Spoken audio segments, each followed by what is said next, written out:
그래서 마지막으로 밸류에이션이에요. 여기 표를 보면은 다른 플랫폼 기업하고 비교를 하면은 멀티플 측면에서 다소 비싸다라는 평가가 가능할 것 같습니다. 그래서 뭐 도대시, 우버, 딜리버루, 배민, 아마존, 알리바바, 쿠팡, 이마트 이런 기업들하고 한번 비교를 해봤는데요.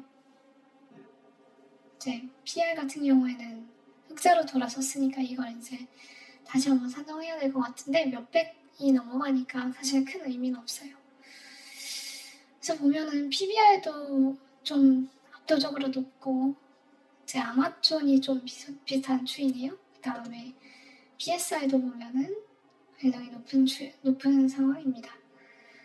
근데 이런 이제 높은 성장성인 이제 지금까지 검토한 높은 성장성이나 아니면 다변화된 카테고리에 따라 발생하는 크로스셀링 효과, 그 다음에 주요 시장이 아직 초기 단계인데도 벌써 수익성을 달성했다는 점 보시면은 많은 유통 플랫폼들이 이제 그 PER이 이제 not available이라고 나와 있잖아요. 이 얘기는 아직 흑자를 달성 못했다는 얘기잖아요. 근데 우버나 아니면 딜리버루, 배민, 그다음에 쿠팡 같은 기업들은 쿠팡은 이제 흑자를 달성했죠. 근데 아직 여기엔 업데이트가 안 된 것 같은데 어쨌든 많은 초기 기업들이 아직 이제 초기 유통 기업들이 수익성을 달성 못했는데 벌써 이제 주요 시장이 아직 초기 단계인데도 불구하고 수익성을 달성했다는 점, 그리고 이를 바탕으로 해서 지역적 확장을 적극적으로 해나가고 있다는 점, 이런 걸 고려하면 충분히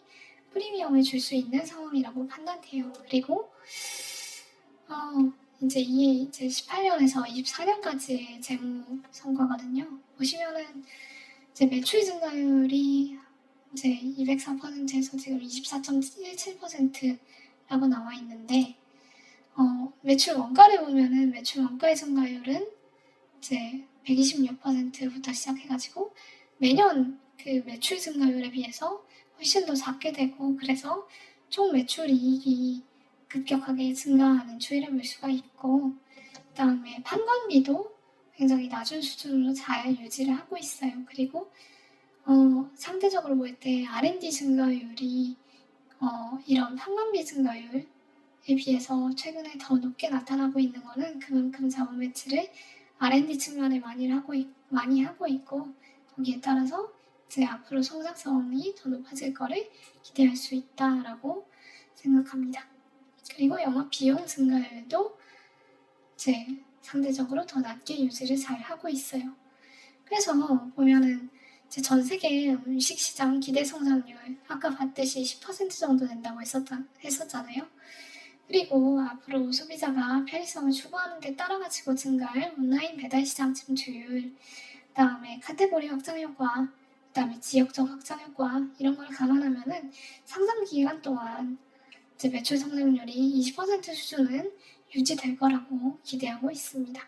그리고 7년간 재무 지표를 보게 되면은 매출 증가율하고 비교를 했을 때 매출 원가 증가율은 5%포인트 정도 더 낮게 나타나는 그런 추이를 보이고 있고, 판관비 증가율은 16에서 19%포인트, 영업 비용 증가율은 2에서 14%포인트 정도 낮은 수준으로 유지되고 있고, 그래서 좀 보수적으로 봤을 때 매출 증가율이 20%, 매출 원가 증가율이 4%포인트 정도 낮은 16%, 판관비 증가율은 13%포인트 정도 낮은 7%, 영업 비용 증가율은 9%포인트 정도 낮은 11% 정도 수준으로 5년 정도가 경과된다라고 가정을 해보면은 이제 영업이익이 2025년에는 7.5억 불, 2027년에는 28.9억 불, 그 다음에 29년에는 64.5억 불 정도 될 걸로 기대가 돼요. 그러면은 현재 시총 800.8억 불을 기준으로 봤을 때 POR은 2025년 106.6이지만 27년에는 27.7, 29년에는 12.49, 이 정도면은 굉장히 현실적인 멀티플이 된다라고 볼 수가 있을 것 같습니다. 그리고 현재 성과로 증명한 대시의 성장성을 감안하면은 되게 보수적인 기대치라고 저는 생각해요. 그래서 회사가 의도적으로 보다 적극적으로 R&D나 광고 투자를 늘린다면은 수익성은 다소 낮아질 수 있고 그런 전략을 취할 가능성도 충분히 있다라고 생각하지만 매출 성장성은 더 확대될 수 있을 거라고 생각하고 이게 아마존이 추구해온 전략이었어요. 그래서 아마존도 보면은 되게 많은 기간 동안, 오랜 기간 동안 이제 높은 멀티플을 기록해왔거든요. 100이 넘는 멀티플을 기록해 오면서도 성장률을 유지하고 그런 그 내러티브에 따라가지고 계속해서 이제 높은 멀티플을 유지하면서 이제 높은 주가 수준, 높은 시가총액 수준을 유지했거든요. 근데 최근에 이제 많이 낮아지긴 했지만 그건 수익성을 추구함에 따라서 이제 PER이 낮아진 거고 이제 그런 고성장 기간 동안에는 이제 100이 넘는 그런 멀티플을 유지했다는 거를 감안해 보면은 이제 이런 그 성장률을 지속해서 보여주고 그거를 이제 우리가 잘 모니터링해 나갈 수만 있다고 하면은 계속해가지고 이 20%의 성장률에 준하는 그 이익 성장을 기대할 수가 있고 거기에 따라가지고 이제 아직 고평가되지 않은 성장주로 시장이 비싸다고 생각할 때 담아두면 오랜 기간 동안 동행할 수 있는 기업이라고 생각이 됐었습니다. 그리고 이제 약간의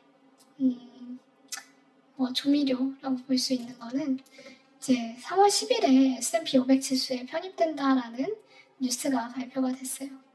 그래서 이제 다음 주 월요일이 S&P 그 편입일이어가지고 한번 지금까지의 그 S&P 편입 기업들이 수익률이 얼마 정도 됐는지 한번 구해봤는데 우선 도어대시 같은 경우에는 이제 이 뉴스가 나온 다음부터 이제 수익률은 7.19%가 나왔고 해당 기간 동안의 S&P 500 수익률은 0.94%여가지고 초과 수익률이 6.25% 정도라고 볼 수 있습니다. 그리고 이제 과거 2024년 동안 S&P에 이제 편입됐던 기업들 한번 보니까 이 정도로 초과 수익률이 나타났고 이제 텍사스 퍼시픽 랜드 코퍼레이션이라는 극단적인 사례를 제외하면은 대시하고 좀 대동소이한 수준이었다라고 볼 수가 있고 그래서 이제 편입 한 달 뒤까지 초과 수익률을 보게 되면은 이 정도라고 볼 수 있습니다. 그래서 이 정도는 그냥 재미로 보시면 좋을 것 같고 이제 그렇지만 상당 기간 동안 시장에서 좀 억울한 일을 당할 위험은 낮지 않을까 생각하고 있습니다. 그래서 이 정도로 도어대시에 대한 좀 설명을 드려봤고 시간이 되게 많이 늦었네요. 1분 정도 쉬었다가 질문 받고 그 다음에 답해드리고 그 다음에 이번 주 라이브를 마치도록 하겠습니다. 1분 정도 쉬고 올게요.